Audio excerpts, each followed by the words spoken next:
Hello guys, welcome to Pakistani real reaction. तो कैसे हैं आप सब? उम्मीद है आप सब बढ़िया होंगे और मजे में होंगे। मेरा नाम है मुदस्सिर। मैं मुबश्शिर। सो गाइस, आज की वीडियो का टाइटल है भारत बना नया चीन। 57 मुस्लिम देशों में खलबली मच गई। भारत की ओमान से मेगा डील हो गई है। कोई बहुत ही बड़ी डील भारत ने कर दी है और 57 देश जिससे हिल गए हैं मुस्लिम देश।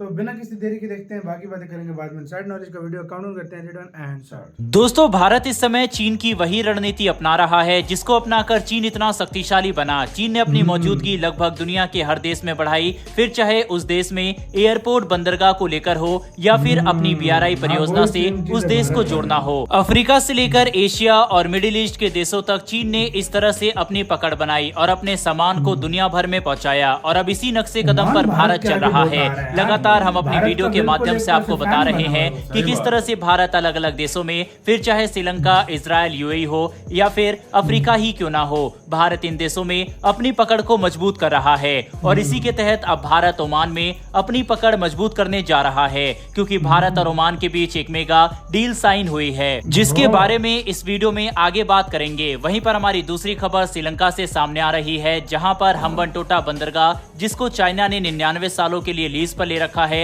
अब इसी तरह से भारत श्रीलंका के एक बंदरगाह को अपने कब्जे में ले सकता है। जानेंगे इस खबर के बारे में भी। दोनों खबर काफी इंटरेस्टिंग है, इसलिए वीडियो को अंत तक जरूर देखिएगा। तो चलिए शुरू करते हैं इस वीडियो को। दरअसल दोस्तों, एक और ईरान है जिसके कई देशों के साथ तनाव चल रहे हैं, तो वहीं भारत ने अब ओमान के साथ अपने रिश्तों को लेकर एक नया कदम आगे बढ़ाया है। भारत अब ओमान के साथ अपने ट्रेड को आगे बढ़ाने पर जोर दे रहा है। भारत ने अब ओमान के साथ ईरान के रास्ते के जरिए ओमान से एक बड़ी ट्रेड डील कर ली है। दोनों देशों के बीच एक डील साइन हुई है। पाकिस्तान और चीन भी लगातार ओमान के साथ अपने व्यापारिक रिश्तों को मजबूत कर रहे हैं, तो वहीं अब भारत ने भी इस और आगे कदम बढ़ाए हैं। भारत और ओमान के बीच इस वक्त एक साल में लगभग $13 बिलियन का व्यापार होता है, लेकिन भारत ने इसे बढ़ाने का निर्णय लिया है। गल्फ के देशों में भी भारत अपनी पकड़ बनाना चाहता है। ओमान और भारत के बीच स्ट्रेट ऑफ हॉर्मुज है और इसी के रास्ते के जरिए ओमान और भारत का व्यापार होता है। भारत और ओमान के बीच यूं तो साल में 1 लाख करोड़ रुपए से भी कम ट्रेड होता है, लेकिन ओमान मिडिल ईस्ट में एक अहम जियोलॉजिकल लोकेशन पर है, जिस कारण भारत को इससे सीधे UAE, कतर, सऊदी अरब, यमन और यूरोप से ट्रेड करने में फायदा मिलेगा।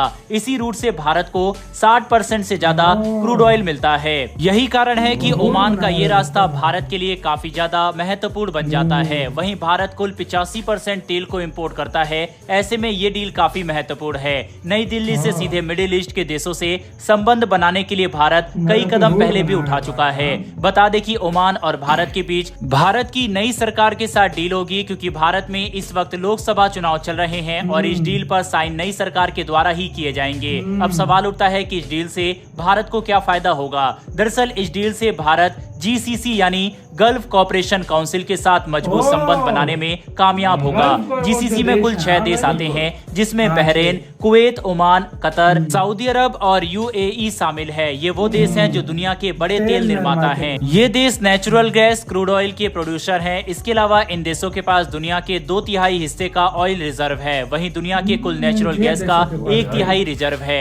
ऐसे में जियोपॉलिटिक्स के हिसाब से भी इन देशों के साथ रिश्ते काफी जरूरी है। वहीं भारत समुद्री व्यापार करने के लिए भी भारत को इन देशों के साथ रिश्ते बनाने जरूरी है। बता दें कि भारत अगर 5 देशों से तेल इंपोर्ट करता है तो 3 देश GCC के ही हैं। वहीं GCC के लिए भी भारत जरूरी है, क्योंकि इन देशों के कुल ऑयल एक्सपोर्ट का 42% भारत ही लेता है। वहीं इन देशों में खासकर सऊदी और UAE में रह रहे भारतीय समुदाय के लोगों की सुरक्षा के लिए भी जरूरी है कि हम इन देशों के साथ रिश्तों को और बेहतर करें। यही कारण है कि ओमान के साथ साइन हुई ये डील बेहद ज्यादा जरूरी है। बहरहाल बढ़ते हमारी दूसरी खबर की तरफ, जो कि भारत और श्रीलंका के बीच एक बड़ी डील को लेकर है। दरअसल श्रीलंका ने एक बार फिर से चीन को एक बड़ा झटका दिया है। दरअसल भारत अब श्रीलंका में मौजूद एक बंदरगाह यानी पोर्ट के रिनोवेशन में 500 करोड़ से ज्यादा का खर्च करेगा। श्रीलंका सरकार ने फैसला लेते हुए कहा है कि भारत को ये डील हमने दे दी है। दरअसल जिस बंदरगाह पर भारत 500 करोड़ का खर्चा करेगा वह श्रीलंका के उत्तरी प्रांत में मौजूद है और इसका नाम कांके सुतरई पोर्ट है। ये श्रीलंका का सबसे बड़ा पोर्ट है। ये पोर्ट 16 एकड़ के एरिया में फैला हुआ है और भारत से काफी नजदीक है। वहीं पर ये पोर्ट पुडुचेरी के कराईकल बंदरगाह से केवल 104 किलोमीटर दूर है। अब इस पोर्ट पर भारत को कैसे मंजूरी मिली वो आपको बताते हैं। दरअसल श्रीलंका का ये बंदरगाह वहां का सबसे बड़ा और बिजी पोर्ट था। इसी के जरिए जाफना प्रायद्वीप का श्रीलंका के दूसरे भागों में कनेक्शन होता था, लेकिन फिर उग्रवादियों के हमले के बाद इस पोर्ट की हालत खराब हो गई। उग्रवादियों ने भी इसे निशाना बनाते हुए इसे नष्ट कर दिया। तभी से यहाँ से बिजनेस ऑपरेशन पूरी तरह से बंद है और अब ऐसे में श्रीलंका ने इसके रिनोवेशन का काम चीन की बजाय भारत को दे दिया है। इससे साफ जाहिर होता है कि श्रीलंका का भरोसा अब भारत पर काफी ज्यादा बढ़ता जा रहा है। हाल ही में मटाला राजपक्षे एयरपोर्ट को श्रीलंका ने भारत के हाथों में सौंप दिया और इसकी चालन प्रक्रिया की जिम्मेदारी भारत ने उठा ली है। वहीं पर अब इतने इम्पोर्टेंट पोर्ट का रिनोवेशन भारत करेगा, जिससे भारत की मौजूदगी लगातार श्रीलंका के अंदर मजबूत हो रही है और चीन को एक तरह से श्रीलंका अपने देश से बाहर निकालने में सफल हो रहा है। वैसे दोस्तों, आपको क्या लगता है कि क्या श्रीलंका को चीन से मिले धोखे के बाद अब भारत से अपने रिश्ते मजबूत कर रहा है या फिर आने वाले समय में श्रीलंका एक बार फिर से चीन के नजदीक जा सकता है? इस पर आपकी क्या राय है कमेंट बॉक्स में लिखकर जरूर। वो बैंकरप्ट हो गया, उसके बाद जिस देश ने सबसे ज्यादा मदद की है पूरी दुनिया को पता है, भारत ने की है। पूरी दुनिया को पता है, $4.5 की मदद की है पूरी दुनिया को और पता है। अब उसने पहले रिपोर्ट दिया, अब दे दी अपनी एक और वो वक्त दूर भी नहीं है, मुझसे लिख कर ले लो, एक टाइम पे यही कहेगा कि स्पोर्ट को भी आप संभालो। और भाई डील ओमान से हो रही है। हाँ, ओमान से भी हो रही है डील काफी सारी। यार मैंने एक बात नोट की है यार, इस टाइम इंडिया पूरी दुनिया में जहाँ जहाँ पर इंडिया सबसे ज्यादा ट्रेड रूट सब, ये मतलब बड़ी बड़ी ऑर्गेनाइजेशन जीसीसी जैसे हो गई, इन सब के साथ मतलब कहीं पे पोर्ट भारत ले रहा है, कहीं पे एयरपोर्ट ले रहा है, कहीं पे क्या ले रहा है, मतलब भारत बहुत अच्छा स्टेप ले रहा है। मैं बात बताऊं, चाइना क्यों कामयाब है पूरी पावरफुल कंट्री की निशानी ये होती है पूरी दुनिया में। चाइना क्यों कामयाब है?